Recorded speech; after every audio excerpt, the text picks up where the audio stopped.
കേരള കോൺഗ്രസ് നേതാവും പാർട്ടിയുടെ സംസ്ഥാന ഉന്നതാധികാര സമിതി അംഗവുമായ അഡ്വക്കേറ്റ് പ്രിൻസ് ലൂക്കോസ് ഒറ്റത്തൈയിൽ അന്തരിച്ചു. 52 വയസ്സായിരുന്നു. വേളാങ്കണ്ണിയിൽ നിന്നും കുടുംബസമേതം ട്രെയിനിൽ മടക്കയാത്രയിൽ തെങ്കാശിയിൽ വെച്ചുണ്ടായ ഹൃദയാഘാതത്തെ തുടർന്നാണ് അന്ത്യം. കേരള കോൺഗ്രസ് സ്ഥാപക നേതാവ് പരേതനായ അഡ്വക്കേറ്റ് ഒ.വി. ലൂക്കോസിന്റെയും ആനിയമ്മയുടെയും മകനാണ്. കോട്ടയം ബാറിലെ അഭിഭാഷകനായ പ്രിൻസ് കേരള വിദ്യാർത്ഥി കോൺഗ്രസ് സംസ്ഥാന പ്രസിഡന്റ്, കേരള യൂത്ത് ഫ്രണ്ട് സംസ്ഥാന പ്രസിഡന്റ് എന്നീ നിലകളിൽ പ്രവർത്തിച്ചിരുന്നു.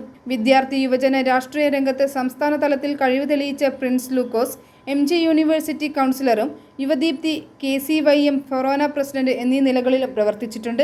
ദീർഘകാലം കോട്ടയം UDF നിയോജക മണ്ഡലം ചെയർമാനായും പ്രവർത്തിച്ചിരുന്നു. കഴിഞ്ഞ നിയമസഭാ തെരഞ്ഞെടുപ്പിൽ ഏറ്റുമാനൂർ അസംബ്ലി മണ്ഡലത്തിൽ UDF സ്ഥാനാർത്ഥിയായി മത്സരിച്ചിരുന്നു.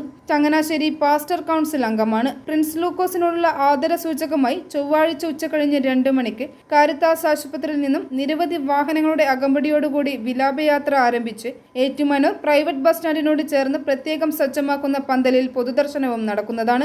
സംസ്കാര ചടങ്ങുകൾ 10-ാം തീയതി ബുധനാഴ്ച ഉച്ചകഴിഞ്ഞ് 3 മണിക്ക് ഭവനത്തിലെ ശുശ്രൂഷകൾ ആരംഭിക്കും.